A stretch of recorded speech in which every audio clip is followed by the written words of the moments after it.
It's the chief minister who has to approve this file. అలా పోలేదు. ఇది head of the department social welfare. ఆ రోజు social వెల్ఫేర్లో secretary ఒక ఆఫీసర్ ఉంటే మేము అధికారుల పేర్లు తీసుకోవడం ఈ పార్టీ సంస్కృతి, మన పార్టీ సంస్కృతి కాదు కాబట్టి మేము తీసుకోవట్లేదు. వారి దగ్గర నుంచి డైరెక్ట్గా ముఖ్యమంత్రి గారి దగ్గరికి పోయింది.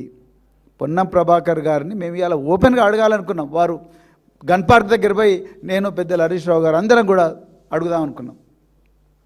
మీరు సిగ్నేచర్ పెట్టారా ఈ నోట్ ఫైల్లో? మీరు ఏం రాశారు? లక్ష్మణ్ కుమార్ గారు మీరేం రాశారు? అదేవిధంగా అజరుద్దీన్ గారు మీరేం రాశారు? మీ note file please show us the note file. It is the property of the government, it is the property of the people of Telangana అని మేము అడిగాం. మొట్టమొదటిది. రెండవది, అసలు ఎవరు గతంలో కేసీఆర్ గారు స్టార్ట్ చేసిన డిపిసి విధానం బాగలేదని ఏ ప్రిన్సిపల్ చెప్పారు? ఏ సెక్రటరీ చెప్పారు? ఏటూరు నాగారం ట్రైబల్ వెల్ఫేర్ పాఠశాల ప్రిన్సిపల్ చెప్పారా? లేకపోతే బండారుపల్లి బీసీ వెల్ఫేర్ పాఠశాల ప్రిన్సిపల్ చెప్పారా? సర్వేల్ ప్రిన్సిపల్ చెప్పారా? లేకపోతే గౌలిదొడ్డి ప్రిన్సిపల్ చెప్పారా? ఎవరు చెప్పారు? ఎవరైనా మీకు లెటర్లు రాసినరా ఈ విధానం బాగలేదు, దీనివల్ల చాలామందికి అన్యాయం అవుతుందని? ఎవరైనా కాంట్రాక్టర్లు మీకు అప్రోచ్ అయినరా? ఎవరు కాలేదు. రాత్రి మీ అంతటికి మీరే ఇది ఇంతమంది, అంటే కూరగాయలు సప్లై చేసే వాళ్ళ దగ్గర నుంచి, పప్పు దినుసులు సప్లై చేసే వాళ్ళ దగ్గర నుంచి, టూత్పేస్ట్ సప్లై చేసే వాళ్ళ దగ్గర నుంచి, పామ్ ఆయిల్ సప్లై చేసే వాళ్ళ నుంచి, వీళ్ళందరి దగ్గర నుంచి కమిషన్లు తీసుకోవాలంటే రచ్చరచ్చ అవుతుంది. కాబట్టి ఇదంతా సింగిల్ విండో విధానం ద్వారా GO17 తీసుకొచ్చి ఒక్కడి దగ్గర నుంచే ఒక్కసారి బటన్ ప్రెస్ చేస్తే 100 కోట్లు మన అకౌంట్లో. ఇంతకుముందు హరీష్ రావు గారు చెప్పారు, TSTPCలో ఎట్లయితే 80 కోట్లు ఆదా అయిందో, నిజంగా ఇక్కడ మేము ఆ గలం ఎత్తకపోయిందంటే ఇదే వేదిక మీద 80 కోట్లు ఆ వాటర్ మార్క్ కాంట్రాక్టర్కు పోయేవి.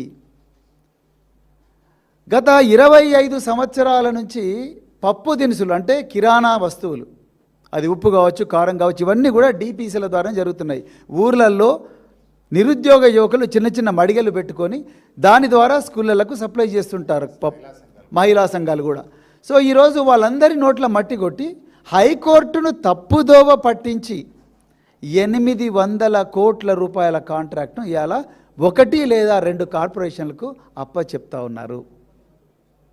ఎందుకు? మూడవది, లక్ష్మణ్ కుమార్ గారి గురించి ఒక మాట చెప్పాలి. ఆయన నేను మాదిగ బిడ్డను, నేను మాదిగల సంక్షేమం కోసం పనిచేస్తాను, నేను దళిత సంక్షేమం కోసం పనిచేస్తా అంటున్నారు. మేమంటున్నాము, అదే మాదిగ సమాజానికి చెందిన ఒక పారిశ్రామికవేత్త ప్రభుత్వ గురుకుల పాఠశాలలో చదువుకొని మన ఇండస్ట్రీస్, మన షూస్ అని చర్మకారుల కుటుంబం నుంచి వచ్చాడు కాబట్టి ఒక చిన్న ఇండస్ట్రీ పెట్టుకొని, సార్ నేను ఒక జిల్లా కన్నా షూస్ సప్లై చేస్తాను, అవకాశం నాకు ఇవ్వండి అని గౌరవ లక్ష్మణ్ కుమార్ గారి దగ్గర పోయారు, గౌరవ శ్రీధర్ బాబు గారి దగ్గరికి పోయారు. ఆయన ఆన్లైన్ అప్లై చేద్దామంటే 300 కోట్ల రూపాయల టర్నోవర్ చూపించమంటున్నారు.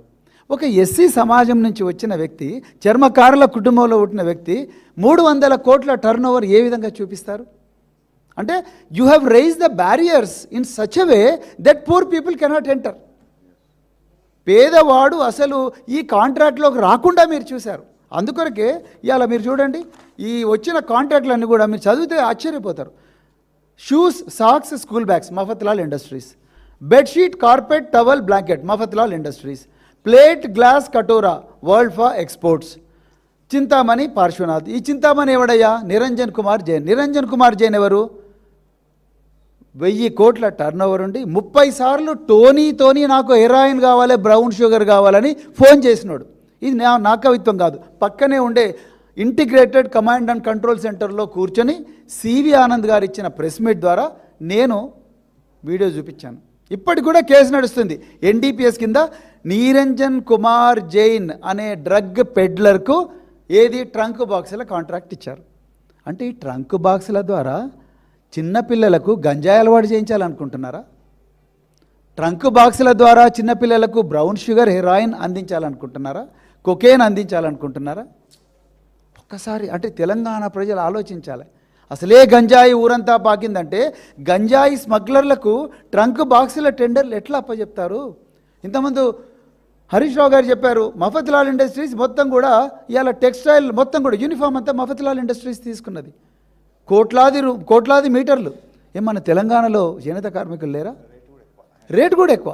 సో అదేవిధంగా మీరు లెదర్ కార్పొరేషన్కు స్టేషనరీ అంటున్నారు. లెదర్ కార్పొరేషన్ షూస్ చేస్తుంది కానీ స్టేషనరీ ఎట్లా చేస్తుంది?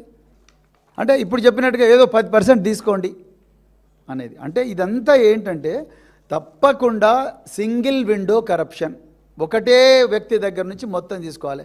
మీరు ఇండస్ట్రియల్ డెవలప్మెంట్ అథారిటీ బొల్లారం పోయినా, దండు మల్కాపురం పోయినా, పాష మైలారం పోయినా, ఎక్కడ పోయినా 2-3 పేర్లే బయటకు వస్తున్నాయి. జైవీర్ రెడ్డి, ఈ జైవీర్ రెడ్డి కూడా మీరు చూడాలి. అదేవిధంగా రమేష్ జైన్, నిరంజన్ కుమార్ జైన్. ఈ రమేష్ కుమార్ జైన్, నిరంజన్ కుమార్ జైన్ ఎవరు? కేంద్రీయ బండార్ల వాళ్ళే ఉంటారు, ఎన్ఎస్ఐసీల వాళ్ళే ఉంటారు, చింతామణి పరుషనదుల వాళ్ళే ఉంటారు, మఫద్లాల్ల వాళ్ళే ఉంటారు, అంతా కూడా వాళ్ళే. మరి వీళ్ళు ఎక్కడ పోవాలి? ఎన్ని జీవోలు తీసుకొచ్చినాయి ప్రభుత్వాలు. కేసీఆర్ గారి ప్రభుత్వంలోనే 3 జీవోలు వచ్చినాయి.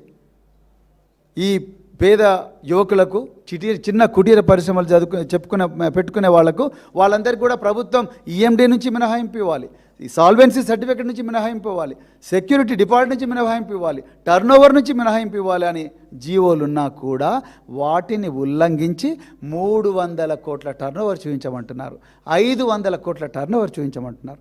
ఒక్కసారి ఇక్కడ కట్ చేస్తే పక్కనే ఆంధ్రప్రదేశ్లో జరిగే ప్రతి టెండర్ కూడా వాళ్ళు ఏమంటున్నారు?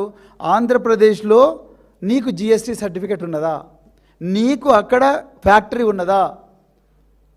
నేను థర్డ్ పార్టీ కాదు, ఇలా థర్డ్ పార్టీ లేదు, నువ్వు అక్కడ జిఎస్టీ సర్టిఫికేట్ చూపించు, అక్కడ నీ ఫ్యాక్టరీ చూపించని ఆంధ్రప్రదేశ్ అడుగుతుంది. ఎందుకు? ఆంధ్రప్రదేశ్ బిడ్డలకు కాంట్రాక్టులు రావాలని.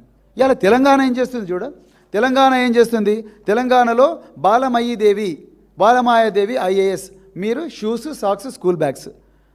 వీళ్ళు చెకింగ్కి ఎక్కడికి పోతారు? షూస్, సాక్స్, స్కూల్ బ్యాగ్స్ ఎక్కడ తయారవుతున్నాయి? ఢిల్లీలో తయారవుతాయి. వీళ్ళు పోయి ఢిల్లీలో చెక్ చేయాలంటే మరి తెలంగాణ బిడ్డలకు ఉపాధి ఎక్కడి నుంచి వచ్చినట్టు? అసలు లెదర్ కార్పొరేషన్ చేయాల్సిన షూస్ మీరు ఎవడో మఫద్లాల్కి ఇస్తే ఎట్లా? మఫద్లాల్ అంటాడు టెక్స్టైల్ తయారు చేస్తాడు, వీడు షూస్ ఎట్లా తయారు చేస్తాడు? వీళ్ళని చెక్ చేయడానికి వేరే రాష్ట్రాలకు ఐఏఎస్ ఆఫీసర్ పోతుంది. మఫద్లాల్ ఇండస్ట్రీస్ బాంబేలో ఉంటుంది, బాంబేకు ఇంకొక సంతోష్ అని ఇంకొక ఐఏఎస్ ఆఫీసర్ పోతాడు. గవర్నమెంట్ ఇచ్చిన జీవోనే చూపిస్తున్నాను మీకు నేను. మరి ఆంధ్రప్రదేశ్ తెలంగాణలో ఉండే బిడ్డలకు మీరు ఉపాధి అవకాశాలు ఏం కల్పించినాడు? అదే కదా హరీష్ రావు గారు చూపించింది, కొండా సురేఖ గారి లెటర్. ఇవే అడుగుదాం అనుకున్నాం మేము, అంతే తప్ప రేవంత్ రెడ్డి గారి భాష తొండల భాష, బండల భాష, బుల్డోజర్ల భాష, పేగుల భాష, గుడ్లు తీసి గోటీలు ఆడతామనే భాష, ఆ భాష మాట్లాడడానికి మేము పోలేదు. మీరు ఎక్కడ రమ్మంటే అక్కడ వస్తామన్నాం. హరీష్ రావు గారు అన్ని ప్రోగ్రాములు బంద్ చేసుకొని, వారికి హృదయపూర్వక ధన్యవాదాలు.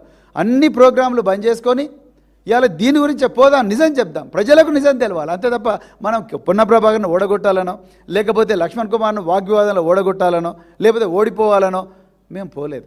వాస్తవాలు తెలంగాణ ప్రజలకు చెప్పి, తెలంగాణ ప్రజలకు జరుగుతున్న అన్యాయాన్ని, దొడ్డిదారిన రేవంత్ రెడ్డి మరియు కోటరీ చేస్తున్న దోపిడీ ఏదైతే ఉందో ఆ దోపిడీ గురించి ప్రజలకు వివరించడానికి, మా కన్సర్న్స్ చెప్పడానికి వెళ్తున్నాం. ఇవన్నీ ఆధారాలు, ఇవన్నీ తీసుకొని రాత్రంతా కష్టపడి ట్రంక్ బాక్స్లో పెట్టుకొని పోయినాం. ఇంత దాగుడు మూతలు దోబూచులాటలాడి హైడ్ అండ్ సీక్ గేమ్ ఆడితే ఇంకా ఎవరు దొంగ పోలీస్ లాగా ఆడుతూ ఉన్నారు మీరు గేమ్స్. సోమాజిగూడ అంటే గన్ పార్క్ అంటారు, గన్ పార్క్ అంటే హరీష్ రావు అంటారు, హరీష్ రావు అంటే కేటీఆర్ అంటారు, లేకపోతే జూపల్లి ఇక్కడికి వస్తే అంటాడు, అక్కడికి వస్తే అంటాడు, కంచన్ బాగ్కు తీసుకుపోతారు, కంచన్ బాగ్ రమ్మంటే మొహం చాటేస్తున్నారు, మళ్ళీ మా మీదనే ఉల్టా ప్రచారాలు చేస్తున్నారు. దయచేసి తెలంగాణ ప్రజలు గమనించాలని చెప్పేసి ఈరోజు ఈ పోరాటం చేస్తున్నాం. దయచేసి రేవంత్ రెడ్డి గారు మీకు ఏమాత్రం హృదయం ఉన్నా మీరు జియో 17 రద్దు చేయండి. అంతే తప్ప మా కుటుంబాన్ని ఇబ్బంది పెట్టో, నా భద్రత తగ్గించి ఈ చిల్లర వ్యవహారాలు చేస్తే ఇక్కడ భయపడే వాళ్ళు ఎవరు లేరు. బీఆర్ఎస్ పార్టీకి ఆ సంస్కృతి లేదు, ఇది పోరాటాల పార్టీ. మేము తప్పకుండా తెలంగాణ ప్రజల గొంతుకగానే చివరి వరకు ఉంటామని చెప్తూ మరొకసారి ఈ మీడియాలో ఈ అవకాశం ఇచ్చినందుకు మరొకసారి అందరికీ ధన్యవాదాలు.